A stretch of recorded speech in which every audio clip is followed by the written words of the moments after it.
ডলুসা, chairman Lohanipara union পরিষদ, বদরগঞ্জ, রংপুর। বিসমিল্লাহির রহমানির রহিম। আজকের এই ৭১-এর বিপ্লব নাটকের সম্মানিত সভাপতি আমাদের মাঝে উপস্থিত হয়েছেন বদরগঞ্জ উপজেলা পরিষদের দুইবারের সফল চেয়ারম্যান জনাব ফজলে আব্বিদ সুইট, এবং আমি আমার ব্যক্তিগতভাবে ধন্যবাদ জানাই আজকের আয়োজক কমিটিকে যে স্বাধীনতার পক্ষে আজকের এই নাটক মঞ্চায়িত করার জন্য, এবং আমার আর অন্যান্য অতিথিবৃন্দ এবং মঞ্চের সামনে আমার মা বোনেরা, আমার মুরব্বীরা, ভাইয়েরা, সবারই প্রতি রইল সালাম। আসসালামু আলাইকুম ওয়া রাহমাতুল্লাহি ওয়া বারাকাতুহু। হিন্দু ভাইদের প্রতি আদাব। তা আপনারা সবাই ভালো আছেন তো? আলহামদুলিল্লাহ।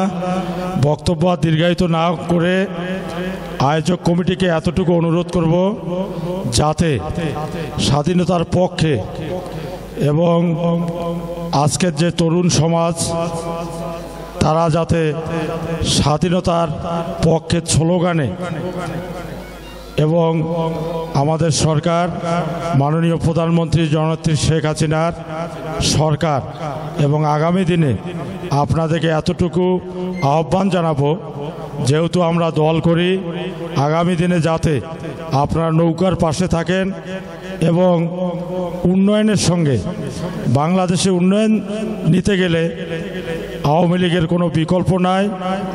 আজকে এই যে প্রত্যন্ত শ্যামপুর অঞ্চল, যেটা কোনো পৌরসভা না, একটা ইউনিয়ন সদর বদরের মাঝামাঝি, আপনারাই দেখেন যে শ্যামপুর উচ্চ বিদ্যালয় বিগত দিনে কীরকম ছিল, এবং আজকে এই ধরনের একটি একাডেমিক ভবন 4 তলা বিশিষ্ট, মনে হয় যে আমরা রংপুর জেলা শহরে আছি। এজন্য আমাদের বদরগঞ্জ তারাগঞ্জের অভিভাবক মাননীয় জাতীয় সংসদ সদস্য রংপুর 2 ডিউক চৌধুরীকে আগামী দিনে যে দ্বাদশ জাতীয় সংসদ নির্বাচন, আপনারা জানেন 2024 সালে জানুয়ারির মধ্যে দ্বাদশ জাতীয় সংসদ নির্বাচন হবে, এবং বদরগঞ্জ তথা 10টি ইউনিয়ন, একটি পৌরসভা এবং তারাগঞ্জের 5টি ইউনিয়ন নিয়ে রংপুর 2 আসন গঠিত। আগামী দিনে যাতে আমরা ডিউক চৌধুরীকে আবারও নৌকা মার্কায় ভোট দিয়ে এই গোপালপুর ইউনিয়ন, শ্যামপুর তথা বদরগঞ্জ তারাগঞ্জের আমরা উন্নয়ন বুঝে নিতে পারি, এ প্রত্যাশা রেখে সবার সুস্বাস্থ্য এবং দীর্ঘায়ু কামনা করে আমার কথা এখানে শেষ করছি। আল্লাহ হাফেজ। জয় বাংলা, জয় বঙ্গবন্ধু, বাংলাদেশ চিরজীবী হোক। ধন্যবাদ চেয়ারম্যান মহোদয়কে মূল্যবান বক্তব্য প্রদান করার জন্য। আজকের এই অনুষ্ঠানের যিনি মধ্যমণি, আজকের অনুষ্ঠানের প্রধান অতিথি জনাব মোহাম্মদ ফজলে আব্বিদ সুইট ভাই, চেয়ারম্যান উপজেলা পরিষদ বদরগঞ্জ, রংপুর। এই পর্যায়ে আমি আজকের অনুষ্ঠানের প্রধান অতিথিকে তার মূল্যবান বক্তব্য প্রদান করার জন্য বিনীতভাবে আহ্বান জানাচ্ছি।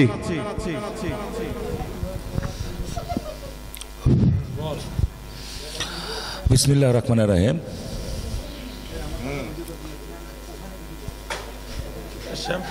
শ্যামপুর নাট্য সংসদ শিল্পী গোষ্ঠী কর্তৃক আয়োজিত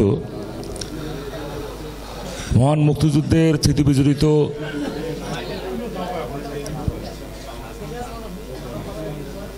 আজকের এই যে নাটক, আমাদের মাঝে উপস্থিত হয়েছেন আমাদের লোহানীপাড়া ইউনিয়ন পরিষদের 2 বারের নির্বাচিত সুযোগ্য ইউনিয়ন পরিষদের সম্মানিত চেয়ারম্যান ছোট ভাই রাকিব হাসান ডলুসা। এখানে উপস্থিত আছেন আমাদের গোপালপুর ইউনিয়ন আওয়ামী লীগের সংগ্রামী সাধারণ সম্পাদক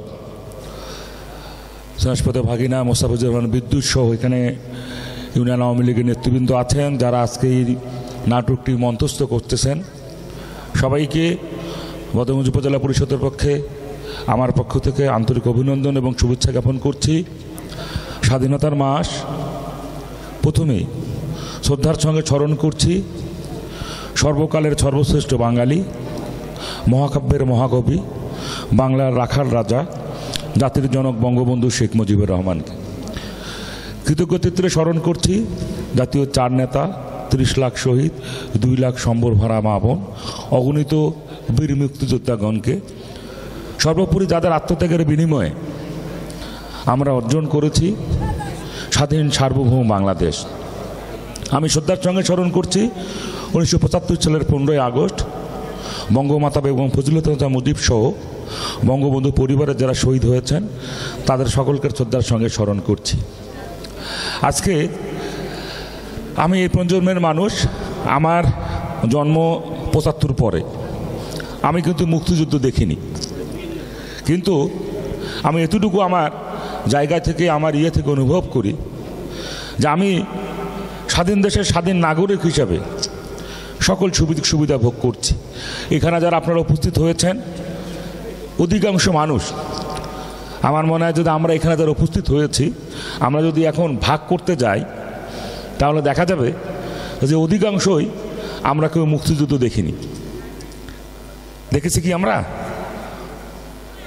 কিন্তু কেউ মুক্তিযুদ্ধ দেখিনি, কিন্তু আজকে যে নাটক এখানে মঞ্চস্থ হচ্ছে আপনারা একটু ওখানে বসে বসেই যদি একটু অনুভব করেন যে আজকে স্বাধীন দেশের স্বাধীন নাগরিক হিসাবে আমরা সকল সুযোগ সুবিধা ভোগ করছি, কিন্তু যে মানুষগুলো তাদের আত্মত্যাগের বিনিময়ে, তাদের সর্বোচ্চ ত্যাগ দিয়ে, তাদের জীবন দিয়ে আমাদের জন্য এই স্বাধীন সার্বভৌম বাংলাদেশ তৈরি করেছেন, যে মানুষটির নেতৃত্বে, সেই মানুষটির কিন্তু একটি স্বপ্ন ছিল। তার স্বপ্ন ছিল যে উনি 1971 সালে উনি স্বপ্ন দেখিয়েছিলেন। আমরা কিছুদিন আগে, এই কয়েকদিন আগে, আজকে তো 9 তারিখ, তাই না, 7 তারিখে আমরা ঐতিহাসিক 7ই মার্চ আমরা পালন করেছি।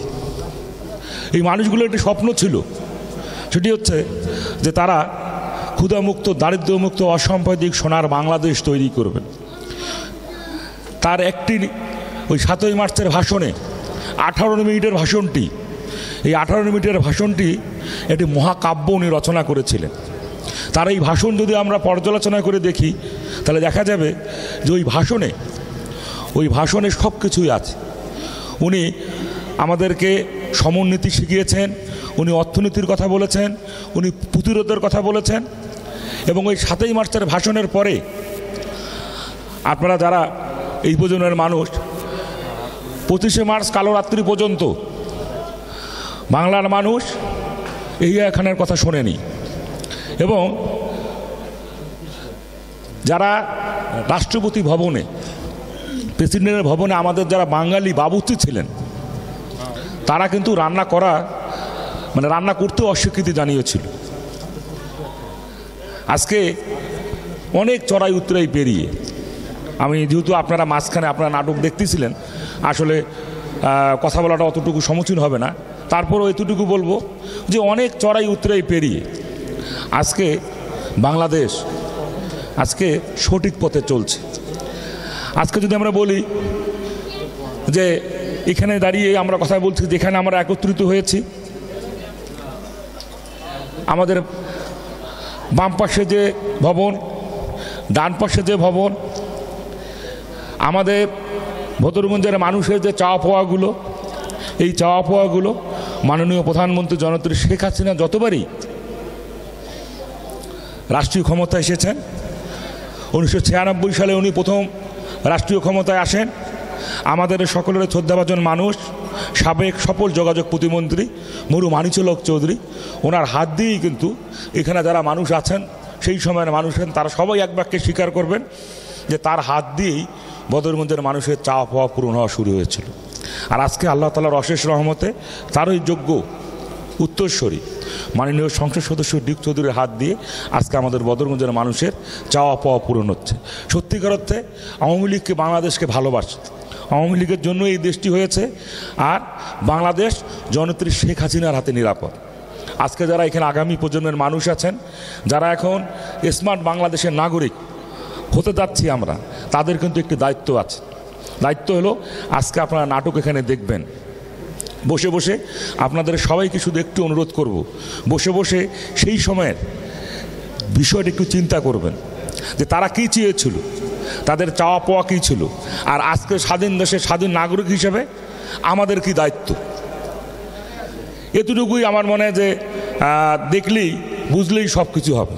আমি শুধু এতটুকুই বলবো যে আজকে যদি আমরা বদরগঞ্জ নিয়ে চিন্তা করি, আজকে যদি আমরা বাংলাদেশকে নিয়ে চিন্তা করি, যে আজকে বাংলাদেশ জননেত্রী শেখ হাসিনার হাতে নিরাপদ, আজকে বদরগঞ্জ ডিউক চৌধুরীর হাতে নিরাপদ, আজকে আওয়ামী লীগের হাতে নিরাপদ। আমি বক্তব্য দীর্ঘায়িত না করে শুধু এতটুকুই বলবো, যারা আজকে এখানে বসে নাটক দেখছেন তাদেরকে বলবো যে আমাদেরও দায়িত্ব কর্তব্য আছে। আমরা যেহেতু স্বাধীন দেশের স্বাধীন নাগরিক হিসাবে, স্বাধীন দেশের স্বাধীন নাগরিক হিসাবে সকল সুযোগ সুবিধা ভোগ করছি, আমরা জানি আমাদের অবস্থান থেকে ওই মানুষগুলোর স্বপ্ন বাস্তবায়ন করি। স্বাধীনতার মাসে আমি আপনাদেরকে এই আহ্বান জানিয়ে আমার বক্তব্য শেষ করব। আসুন,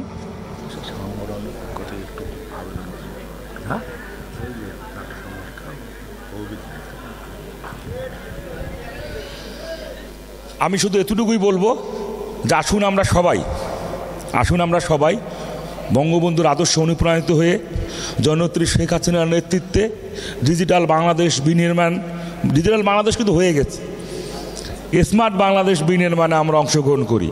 আর আজকে যারা এই নাটকটি মঞ্চস্থ করতেছেন, শ্যামপুর নাট্যসংঘ শিল্পগোষ্ঠী, আমার মনে হয় যে এখানে যারা আমরা উপস্থিত হয়েছি, আমি তো আর তালি দিতে পারবো না, আমাদের সবার বোধহয় তাদের জন্য একটু তালি দেওয়া অন্তত উচিত, নাকি? সবার জন্য তালি দেওয়া উচিত যে অন্তত এই নাটক দেখতে তো আমাদের টাকা লাগতেছে না, তারা এরকম একটি সুন্দর আয়োজন করেছেন, এই জন্য আমি তাদেরকে ধন্যবাদ জ্ঞাপন করছি। এবং তারা যাতে তাদের এই কার্যক্রম, এই মুক্তিযুদ্ধের স্মৃতি বিজড়িত যে মুক্তিযুদ্ধের সঠিক ইতিহাস, তারা জানে আগামী প্রজন্মের যারা আমাদের স্মার্ট বাংলাদেশের তৈরি করবে, সেই মানুষগুলোর সামনে সঠিক তথ্য তুলে ধরার জন্য, সঠিক তথ্য উপস্থাপন জানি করতে পারে। এজন্য আমার পক্ষ থেকে, বাংলাদেশ আওয়ামী লীগ বদরগঞ্জ উপজেলা শাখার পক্ষ থেকে, মাননীয় সংসদ সদস্য ডিউক চৌধুরীর পক্ষ থেকে, সর্বোপরি যারা আমরা মুক্তিযুদ্ধের সপক্ষের মানুষ, যারা আমরা ওই মানুষগুলোর স্বপ্ন বাস্তবায়ন করতে চাই, সেই মানুষগুলোর পক্ষ থেকে আমরা সকল ধরনের সহযোগিতার আশ্বাস আমি দিয়ে যাচ্ছি এবং সকল ধরনের সহযোগিতা অব্যাহত থাকবে। তাদের এই কার্যক্রম আজকে তারা যে কার্যক্রম এখানে শুরু করেছে, আমার মনে হয় প্রতিটি প্রতিটি ওয়ার্ডে, প্রতিটি ওয়ার্ডে, প্রতিটি গ্রামে, প্রতিটি ইউনিয়নে তাদের এই কার্যক্রম যেন অব্যাহত থাকে, যাতে সঠিক ইতিহাস আগামী প্রজন্মের মানুষ জানতে পারে। আমি বক্তব্য দীর্ঘায়িত না করে, আপনারা যারা এখানে এসেছেন, এখানে মা বোনের সংখ্যা অনেক বেশি, তারা যাতে নাটক দেখে নির্বিঘ্নে বাড়ি যেতে পারে, তার ব্যবস্থা আপনারা করবেন। আপনারা সকলে ভালো থাকবেন, সুস্থ থাকবেন। আল্লাহ হাফেজ। জয় বাংলা, জয় বঙ্গবন্ধু, বাংলাদেশ চিরজীবী হোক। ধন্যবাদ।